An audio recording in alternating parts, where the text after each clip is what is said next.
pagi teman-teman semua. Jadi ini suasana sekitar jam 10 di area Causeway Bay dan orang-orang pada sibuk ya dengan kegiatannya masing-masing. Ada kerja dan maksudnya orang-orang di sini tuh kayak ada jalan gitu untuk kerja. Jadi setelah aku 2 bulan krusial, 2 bulan krusial di Hong Kong, yang aku tahu itu bahwa transportasi itu bagus di sini. Jadi ada MTR, ada tram, ada bus juga, terus ada taksi dan mobil pribadi. Kalau yang aku lihat itu motor-motor itu memang ada, tapi kalau motor-motor itu mostly untuk kurir ya. Aku nggak pernah lihat ada orang-orang lokal bawa motor pribadi. Ada sih, tapi motor-motor gede kayak motor-motor laki gitu loh, yang motor sport kayak gitu. Nah, ini aku jalan lewatin Times Square. Ini Times Square-nya, jadi produk-produk bermerek itu ada di sini kayak Chanel, YSL, terus Louis Vuitton, yang mahal-mahal pokoknya ada di sini. Dan kalau kita ngomongin tentang harga makanan di sini itu dibandingkan Indonesia ya, kalau misalnya aku convert harga Hongkong dollar ke Indonesia, itu paling murah di sini yang main course yang kayak pakai nasi dan lauk juga, itu kurang lebih ada $28. Itu yang paling murah kayaknya, $28. Nah, rata-rata makanan yang paling murah itu $30 di sini teman-teman. $30 itu sekitar 60.000 ya, $29 juga, intinya sekitar 60 ribuan lah makan di sini. Cuman dibandingkan dengan gaji mereka rata-rata di sini ya, dapatnya 20 ribuan, yang kayaknya rata-rata bukan 20 ribuan sih, cuman yang aku tahu, pokoknya yang aku tahu itu mereka dapatnya ribuan lah, kayak puluhan ribu gitu. Jadi 20 ribu itu sekitar ya 40 juta ya, 40 juta apa, pokoknya segitulah guys. Jam-jam segini mah orang-orang lagi pada prepare jalan ya, dan cuaca hari ini tuh baik-baik saja. Sekarang kayaknya sekitar 20-an derajat, I'm not sure, sekitar 20-an derajat ya guys. Nah, kalau orang-orang nyebrang di sini itu, mereka harus nungguin itu. Kalau itu sudah hijau, mereka bisa nyebrang.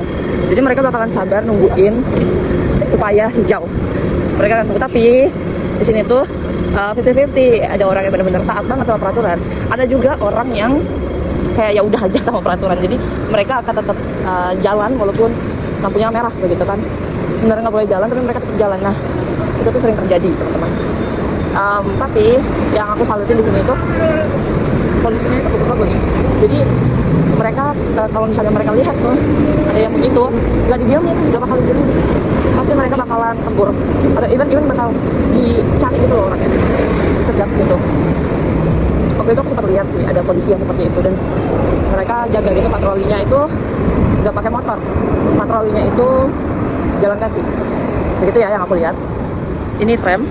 Nah, kalau naik tram itu sekitar 6.000. Kalian mau turun dimanapun, itu tetap 6.000 bayarnya. Itu kalau naik tram. Kalau naik bus itu tergantung kalian mau turunnya di mana. Jadi kalau misalnya kalian turun cuma satu stop doang, kalian bisa bayar $8 atau 16.000 gitu. Dan for information ya, bunga kayak gitu-gitu gila mahalnya. Bunga kayak tiket bunga apa segala macam itu gila mahalnya. Dan ini juga 7-Eleven itu mahal guys. Air putih itu mahal guys. Yang paling murah itu $5. $5 itu sekitar 10.000. Air putih dong. Berapa mili itu yang kayak apa tanggung gitu. Nah, yang aku pelajari juga, bukan aku pelajari ya, maksudnya yang aku tahu juga, orang-orang di sini even udah tua-tua begitu juga tetap kerja teman-teman. Karena housing atau sewa rumah di sini tuh benar-benar mahal banget. So, I will wait here.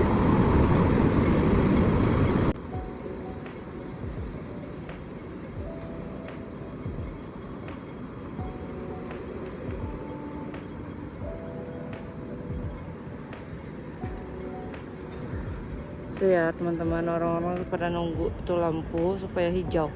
Jadi mereka akan tunggu di sana. Oke, ini udah hijau, jadi kita boleh nyebrang. Kita harus tetap taat ya teman-teman, supaya biar di negara orang itu nggak bikin ribut.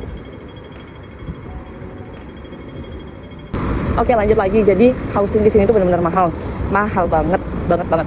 Aku itu sharing room sama 8 orang dan itu bayarnya itu per kasur itu 5 juta teman-teman. Tapi ya udah include listrik, air juga udah include. Nah, kayak jadi biar kalian tahu itu kayak gitu apartemennya mereka itu tinggalnya kayak gitu. Ini jujur yang standar ya yang ini. Mungkin nanti aku akan kasih lihat kalau aku lewatin apartemen yang mahal gitu karena ada balkonnya. Nah, kalau yang standar itu nggak ada balkonnya. Tuh, ini taksi di Hong Kong dan ini termasuk apa ya?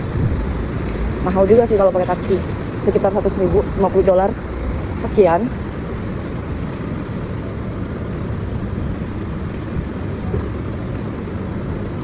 Nah, orang-orang di sini itu pada bisa bahasa Inggris ya teman-teman, pada bisa bahasa Inggris, mostly. Mereka itu ngerti tapi ngomongnya tuh nggak ngerti.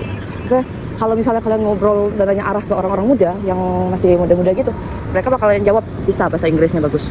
Tapi kalau kalian tanya sama orang-orang tua, ya semangat deh untuk mengerti. Karena orang-orang tua sini kadang jarang yang bisa bahasa Inggris ngomongnya ya. Tapi mereka tuh paham sebenarnya apa yang kita bicarakan tuh paham. Itu. Jadi kalau di sini tuh antara kalian bisa ngomong Kantonis itu bakalan sangat-sangat membantu dan bagus banget. Atau kalian bisa bahasa Mandarin. Kalau kalian bisa bahasa Mandarin, kesini bisa kok. Kadang semua bisa bahasa Mandarin, kadang enggak juga. Jadi ya tergantung orang-orang. Karena kemarin aku ke dokter, satpamnya itu kayak ngomong ke aku, nggak boleh pakai Kantonis kan. Habis itu karena aku nggak ngerti maksudnya apa gitu kan, nggak ngerti dia ngomongnya apa.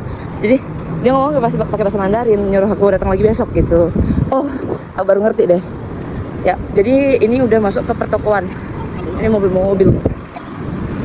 Nah, kalau mobil di sini tuh mostly mobil-mobil elektrik ya, mobil listrik guys. Mobil di sini tuh kayak kalian bakalan sering ngeliat BYD, Denza, Geely. Wah, di sini banyak.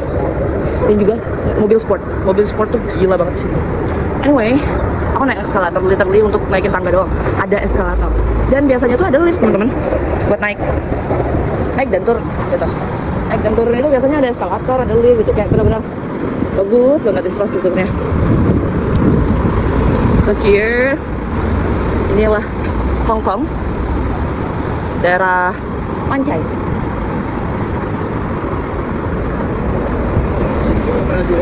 Jadi ya begitu ya teman-teman.